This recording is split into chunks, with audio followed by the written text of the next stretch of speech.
Esto es JJA y en este vídeo vamos a continuar con nuestra playlist de nóminas y seguros sociales. Para este caso vamos a ver cómo se aplica el ordenamiento jurídico a las nóminas.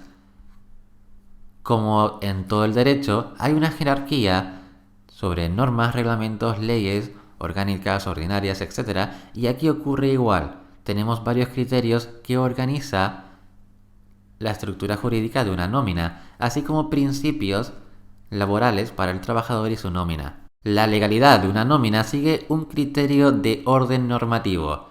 Tenemos tres grandes grupos. Supuestamente la primera norma que regula todo es la Constitución, aunque a efectos prácticos de una nómina no es que se entre mucho en ella. Por lo tanto, para hacer una estructura jerárquica tenemos en primer lugar a la Constitución de cada país, a los tratados y convenios internacionales, a las leyes orgánicas de cada país internas, leyes, decretos legislativos y decretos leyes, decretos y órdenes ministeriales. Esto es un primer grupo que es más bien ordenamiento jurídico establecido pues por el Estado o por organismos internacionales como podría ser la Unión Europea. Tenemos disposiciones legales. Estos primeros 5 corresponden a disposiciones legales. Después tenemos materia laboral legal que parte de convenios colectivos, de su negociación, de contrato de trabajo, por ejemplo. Esto sería negociación colectiva entre la empresa y un grupo de sindicatos o representantes legales de los trabajadores.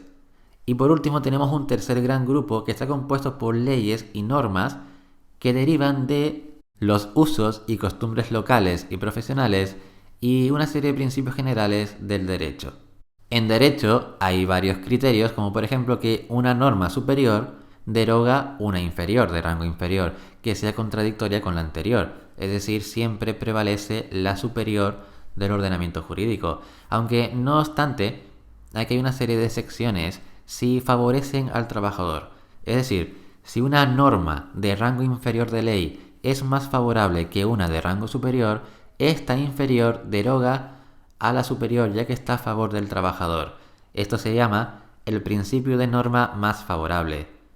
Además de este principio, que es muy importante y es una forma de actualizar la normativa laboral, ya que hay ordenamientos jurídicos que son más rígidos, sobre todo los que forman parte de disposiciones legales, que al fin y al cabo, pues una ley orgánica no sale cada ciertos meses, sino que a lo mejor es un proceso más largo que puede llevar incluso años, que a lo mejor una negociación colectiva que cada año pues se actualiza dependiendo de criterios como IPC, como igualdad en puestos de trabajo, etc. Por lo tanto, hay una serie de principios laborales que son de rango inferior a normas de leyes, pero que se establecen como válidas ya que favorecen al trabajador y a su nómina.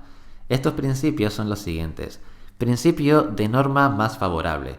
En principio, como hemos dicho, la norma que prevalece es la de mayor rango, pero si ésta regula o establece unos mínimos, pueden ser mejorados por normas de rango inferior.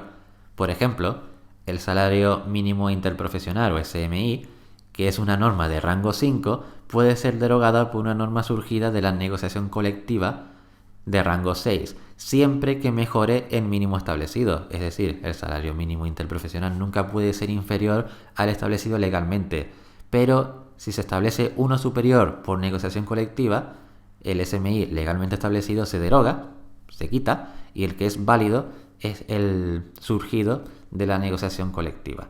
El segundo principio, por cierto, recuerda suscribirte a nuestro canal de YouTube pulsando en suscríbete. Es muy importante para nosotros y recibirás todos nuestros vídeos. El segundo principio es el de condición más beneficiosa. Las condiciones firmadas en un contrato de trabajo que sean más beneficiosas para el trabajador va a prevalecer frente a toda disposición legal o convenio colectivo.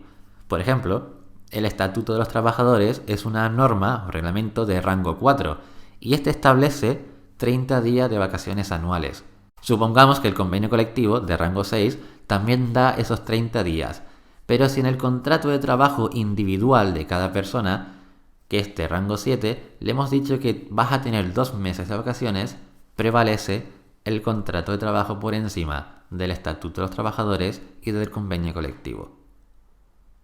Este es el principio de condición más beneficiosa, que es parecido al de la norma más favorable. El tercer principio es de irrenunciabilidad de derechos. Este principio es muy importante que el trabajador lo conozca, porque evita posibles abusos por parte del empresario.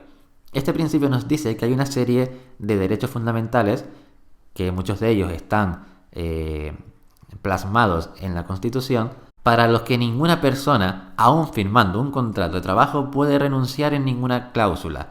Si tu contrato de trabajo tiene una cláusula abusiva, o que tú has firmado porque te parece bien, pero va en contra de un derecho fundamental, eso es inválido y de hecho es un problema para la empresa. Por ejemplo, si un contrato establece que una mujer no se puede quedar embarazada en el periodo de su contrato y ella firma, estando de acuerdo, porque no piensa tener hijos en ese periodo que va a estar trabajando, da igual lo que ella piense, da igual lo que la empresa diga, da igual la firma de ese contrato.